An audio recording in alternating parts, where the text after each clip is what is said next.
6 अप्रैल को मोदी ने सहारनपुर में स्पीच दी। स्पीच में कहा कि कांग्रेस के मैनिफेस्टो से जिन्नाह और मुस्लिम लीग की सोच झलकती है। सहारनपुर में इंडियन नेशनल कांग्रेस के कैंडिडेट इमरान मसूद ने बीजेपी के कैंडिडेट को 64,000 वोट से हरा दिया।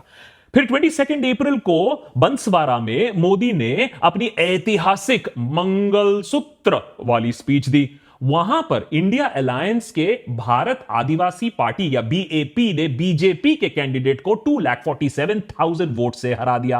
1 मई को मोदी ने गुजरात के बनसकांठा में बोल दिया कि अगर आपके पास 2 भैंस है तो कांग्रेस पार्टी 1 भैंस ले लेगी। अरे एडिटर, कंट्रोल योर इमोशंस है। बनसकांठा इतना इंपॉर्टेंट क्यों है? क्योंकि वो उस गुजरात में है जो बीजेपी और पर्सनली मोदी शाह का गढ़ माना जाता है, और वहां पर कांग्रेस की जो कैंडिडेट है 30,000 वोट से बीजेपी के कैंडिडेट को हरा देती है।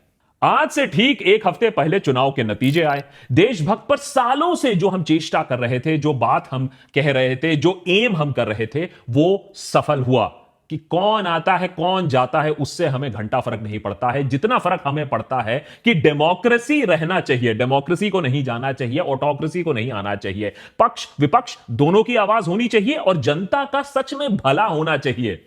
उनको नेतागण बकरी ना बना दे, यही हमारी चेष्टा रही है। इनिशियल शॉक के बाद नतीजों को गौर से अब उनका एनालिसिस हुआ है पिछले 1 हफ्ते में, और परिणाम के ट्रेंड से क्या सीख मिलती है, परिणाम क्या कह रहे हैं, वो जानने की कोशिश हो रही है। आप लेफ्ट विंग हो, राइट विंग हो, हमारे तरह कॉन्स्टिट्यूशन ऑफ इंडिया विंग हो, तो इस बात से तो आपको कोई दिक्कत नहीं होगी ना कि अगर मैं कहूं आपको कि 2024 का चुनाव मोदी के नाम पर, मोदी के दम पर बीजेपी और एनडीए ने लड़ा। मोदी की शक्ल हर कंस्टिट्यूएंसी में थी, ठीक है, हाँ, और जिसका हर सीट पर ना ऐसा लग रहा था कि मोदी खुद ही कंटेस्ट कर रहे हो। After all there is no alternative to Modi, if not Modi then who.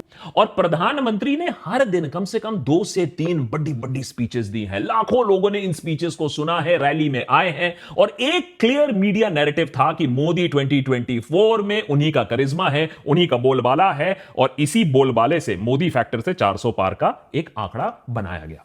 इस सब के बावजूद जब हम नतीजे पर, नंबर्स पर एक क्लोज एनालिसिस करते हैं तो कहीं ना कहीं यह क्लियर बात हो जाती है कि यह ओनली मोदी वाली जो स्ट्रेटेजी थी ब्रिलियंटली बैकफायर करती है।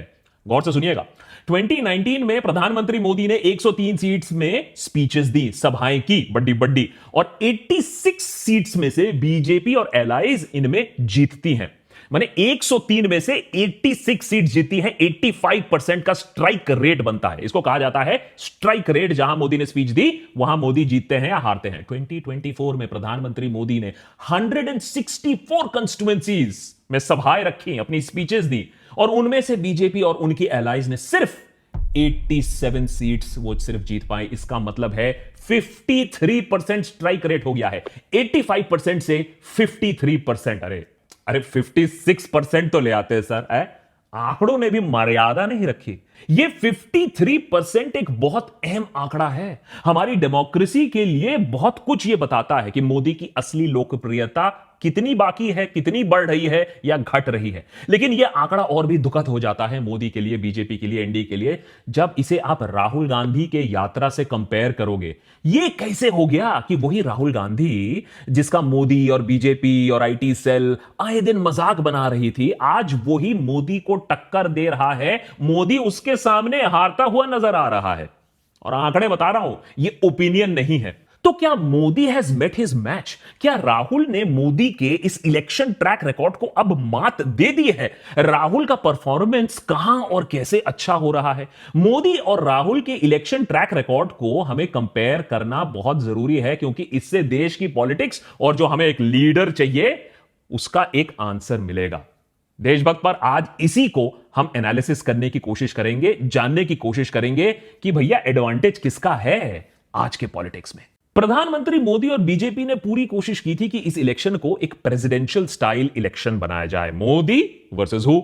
अरे वन नेशन वन इलेक्शन का भी यही फंडा है। हम ही नेशनल पार्टी है, हम ही नेशनल लीडर है, करा दो इलेक्शन एक ही टाइम पर।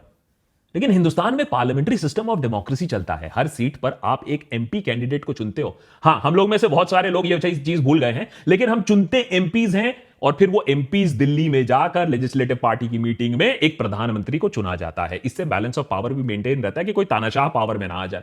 मगर बीजेपी का लॉजिक उल्टा ही था कि मोदी तो सबसे पॉपुलर है, तो मोदी, वैसे इंसान तो है ही नहीं, भगवान है, भगवान का संकेत है, तो हर सीट पर मोदी वर्सेस हु का नारा चलवा दो और सारे वोटर मोदी जी के लिए बटन दबाएंगे, कैंडिडेट के लिए नहीं दबाएंगे।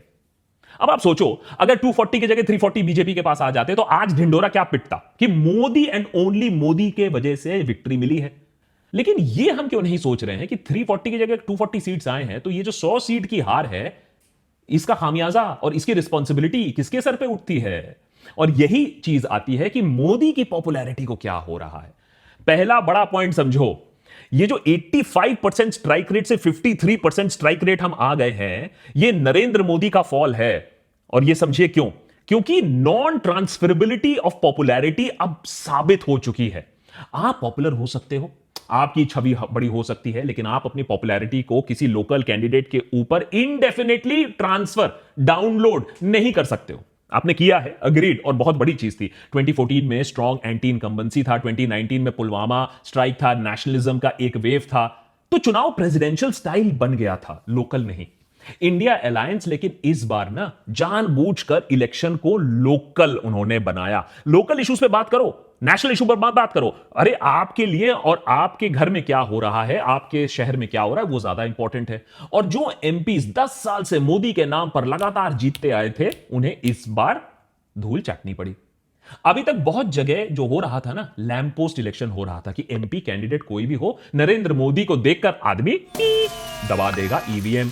मोदी बोलेगा लैंप पोस्ट को वोट दो, तो लैंप पोस्ट को भी लोग जाकर वोट दे देंगे। लेकिन 2024 में ये कुछ अलग हो गया। लोग गए लैंप पोस्ट पर, वहां सुसु करके चले आए। तो ये लैंप पोस्ट इलेक्शन नहीं बना। सिर्फ एमपी कैंडिडेट्स ही नहीं, यूपी में योगी आदित्यनाथ की होर्डिंग्स भी आपको नहीं दिखेंगी, फोटोज भी गायब हो गई थी। नितिन गडकरी 2019 में बीजेपी के स्टार कैंपेनर, इस बार वो कहीं थे ही नहीं। तो BJP campaign one man show था। इसका साफ नुकसान लेकिन हुआ बीजेपी के यूपी कार्डर्स में दिखने को मिला। वो खुद ही कह रहे हैं कि बीजेपी हाईकमांड स्टेट पार्टी की बात ही नहीं सुनता है टिकट डिस्ट्रीब्यूशन के मामले में, और इसके चलते कमजोर कैंडिडेट्स को टिकट दिया गया जो मोदी के नाम पर जीतने के लिए ही सिर्फ चुने गए थे, और वहां वो असफल रहे क्योंकि अपना बूता नहीं था। इलेक्शन आंकड़ों को क्लोजली अगर आप देखें तो दूसरी बड़ी जो आपको ट्रेंड दिखती है वो ये है कि मोदी ने खुद, बीजेपी ने खुद अपनी पॉपुलैरिटी या देश में कट्टर सोच रखने वालों की पॉपुलैरिटी या उनकी सोच को गलत आंका। मोदी को वोट्स 2014 में रोजगार और विकास के लिए मिला था, 2019 में नेशनल सिक्योरिटी की वजह से मिला था। लेकिन इस बार जो मोदी ने हार्ड राइट टर्न मारा, एंटी मुस्लिम नैरेटिव जो चला दिया, हार्डकोर हिंदुत्व की तरफ देश को ले गए, मोदी का फोकस था कंजर्वेटिव वोटर्स को, उनको डराना और फिर उनका वोट ले लेना।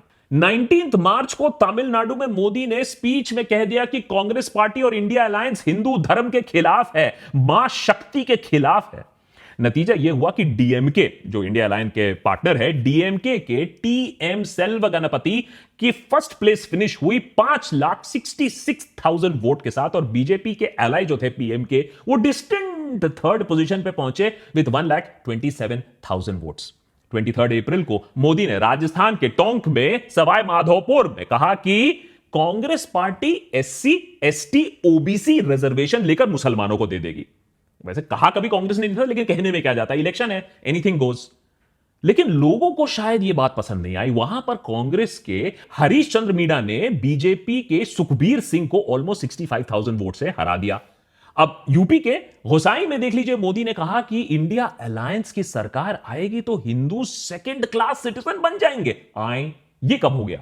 इस सीट पे समाजवादी कैंडिडेट 1,62,000 वोट से जीत गए। बाराबंकी में मोदी ने बोला कि इंडिया अलायंस राम मंदिर को बुलडोज कर देगी, बुलडोजर चला देगी। इस सीट में कांग्रेस ने 2,15,000 वोट से बीजेपी को बुलडोज कर दिया। साफ तौर पे लोगों ने यह दिखा दिया कि वो दूध पीते बच्चे हैं नहीं, उनका मूर्ख ऐसे ना बनाया जाए तो बेटर है। और ये सिर्फ कुछ सीट्स की बात नहीं कर, आप बोलोगे हां ये तो सिलेक्टिव चेरी पिकिंग है, कहीं ना कहीं एक क्लियर पैटर्न दिख रहा है। देखिए, न्यूज लॉन्ड्री का हेट स्पीच पर बेस्ड इन डेप्थ रिसर्च देखिए। इंडिया हेट लैब के मुताबिक 2023 में हेट स्पीचेस के सबसे ज्यादा केसेस महाराष्ट्र में दिखने को मिले, पूरे 118। हर 3 दिन में एक हेट स्पीच। और 4 जून को महाराष्ट्र का नतीजा आया तो बीजेपी का प्लेट कुछ खाली खाली दिखने लगा, जबकि इतनी आशाएं थी महाराष्ट्र से। सबसे ज्यादा जहां हेट स्पीचेस हुई, सबसे ज्यादा सफाया भी वहीं दिखने को मिला। यूपी हेट स्पीच लिस्ट में नंबर 2 पायदान पर आता है। 2023 में 104 केसेस थे। यूपी में बीजेपी को लगभग 30 सीट्स का नुकसान हो गया। कैसे? किसी को समझ में नहीं आया बीजेपी में। हम इस पे अलग वीडियो ऑलरेडी बना चुके हैं कि सिर्फ मुस्लिम, मुगल, मुजरा, मछली, मंगलसूत्र, राम मंदिर से काम नहीं चलेगा। अयोध्या के लोगों ने भी दिखा दिया बीजेपी को कि भैया इस बात पर हम वोट नहीं देंगे। और यह पैटर्न पूरे देश भर में अब दिखने को लगा है जब डिटेल्ड एनालिसिस हुआ है कि मंदिर अच्छी बात है, इसमें कोई प्रॉब्लम नहीं है। हमने भी कहा है बनाओ राम मंदिर, लेकिन उसके बाद जो आपने रिलीजियस हेट का जो सिलसिला शुरू किया, लोगों को वो पसंद नहीं आया। बीजेपी के पास अंधाधुंध कॉर्पोरेट पैसा है और वो बहुत बड़ी बड़ी रैलीज करती है, हजारों लाखों लोगों को लाया जाता है। पर ये भी वैसे कोई ये छलावा ही है, सबको ओपन सीक्रेट मालूम है कि रैलीज में भी 400-500 रुपए देकर लोगों को बुलाया जा रहा है। आपके पास पैसा होने के बाद भी, क्राउड होने के बाद भी, टीवी होने के बाद भी आपके पास ग्रैंड सक्सेस डिक्लेयर करने का हक है, लेकिन वो क्राउड घर जाकर वोट करेगा आपके लिए या नहीं करेगा, वो रात को टीवी देखकर आपके लिए वोट करेगा या नहीं करेगा, अब ये बात अनसर्टेन हो गई है। इसमें कोई गारंटी नहीं है। मोदी का स्पीच सुनकर भी कोई इतना मंत्रमुग्ध हो नहीं जा रहा है कि बीजेपी को वोट दे। दूसरी तरफ विपक्ष के पास इतना पैसा भी नहीं है। सबको मालूम है कि कांग्रेस के बैंक अकाउंट को फ्रीज किया गया था, बहुत दिक्कतें आई थी, और कांग्रेस की रैलीज को मेन स्ट्रीम मीडिया ने कोई कवरेज नहीं दी है। यह भी कोई डिबेट का मैटर नहीं है। लेकिन तब भी देखिए, क्विंट ने डेटा क्रंच किया प्रियंका गांधी की रैली पर। शुरुआत करते हैं प्रियंका गांधी की रैली से, और वो कितनी असरदार हैं या नहीं। एकदम स्टनिंग नंबर्स दिखेंगे आपको। प्रियंका गांधी कैंपेन पीरियड में total 108 public meetings and road shows करती हैं। ये टोटल 46 सीट्स को कवर करती हैं। इनमें से कांग्रेस पार्टी को 20 सीट्स पर उन्होंने बाजी मारी। 46% का स्ट्राइक रेट रहा। ठीक है, मोदी के 53% से थोड़ा कम है, मगर पिछले बार के कांग्रेस के स्ट्राइक रेट से काफी ज्यादा है। रैलीज कम सीट पर फोकस थी, पर फोकस का फायदा डेफिनेटली कांग्रेस को मिला। अब आते हैं भारत जोड़ो यात्रा पर, और भारत जोड़ो न्याय यात्रा पर कितनी सफल रही वो राहुल गांधी के लिए। भारत जोड़ो यात्रा या पार्ट 1 कन्याकुमारी से कश्मीर तक एक पद यात्रा थी जो देश के 71 लोकसभा सीट से गुजरी। 2019 में इन 71 में से कांग्रेस और उनके एलाइज ने टोटल 69 सीट्स पर कंटेस्ट किया था। 65 पर कांग्रेस और 4 एलाइज, और इनमें से उन्हें 17 सीट्स में जीत हासिल हुई थी। 17, 15 कांग्रेस और 2 एलाइज के खाते में। अब आते हैं 2024 में।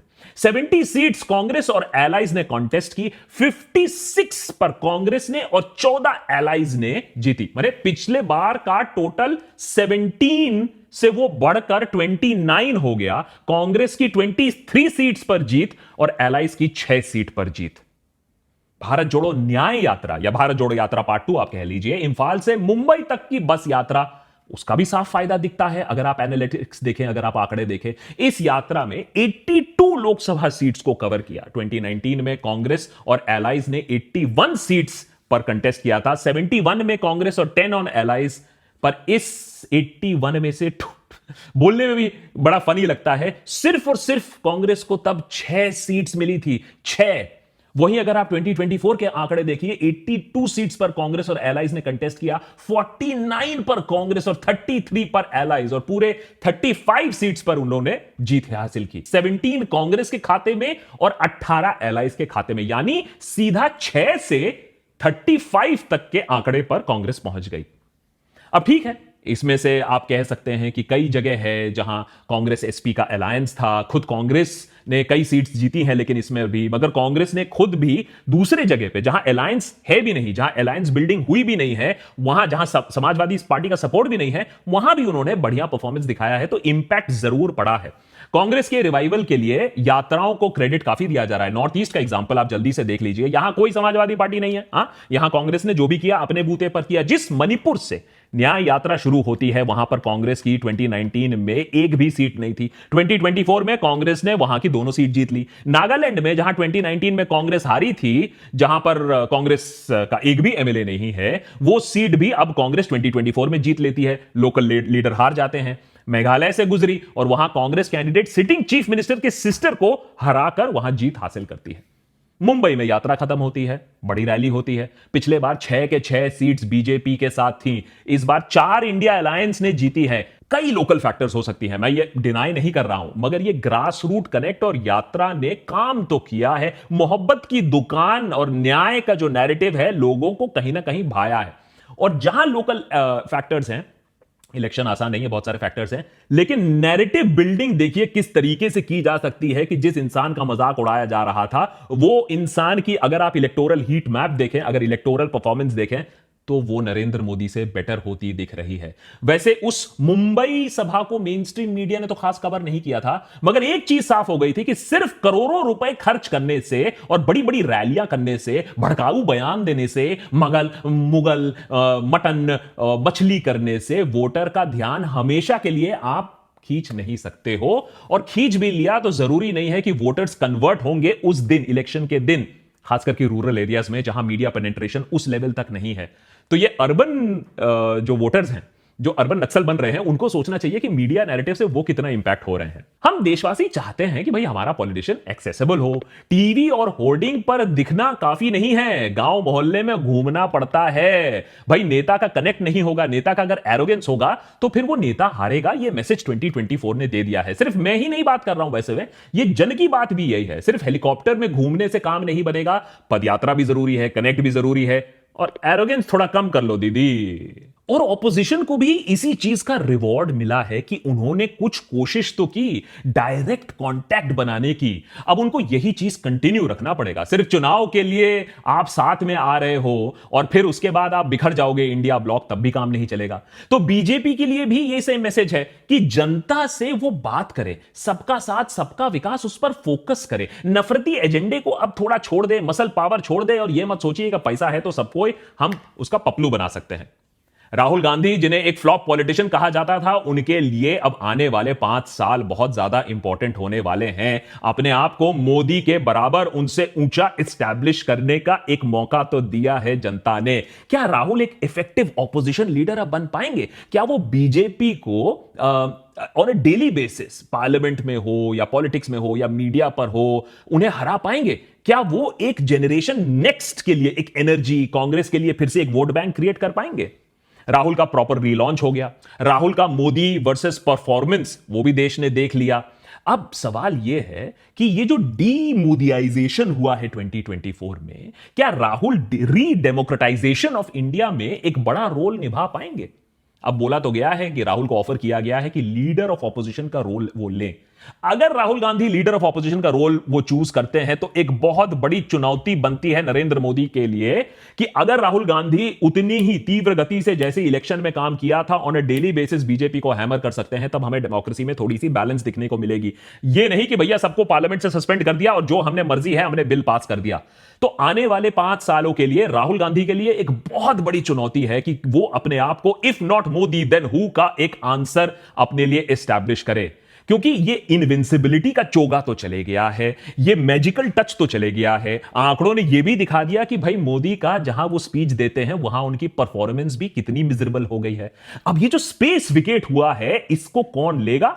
एक डेमोक्रेटिक फोर्स इंडिया कैसे बनेगा? एक ऑपोजिशन काउंटर बैलेंस कैसे करेगा एनडीए को? यह देखने की बात है। फिलहाल जनता ने तो एडवांटेज राहुल गांधी को दिया है, अब देखते हैं राहुल गांधी इस एडवांटेज के साथ क्या करते हैं, मैच सेट गेम करते हैं या नहीं।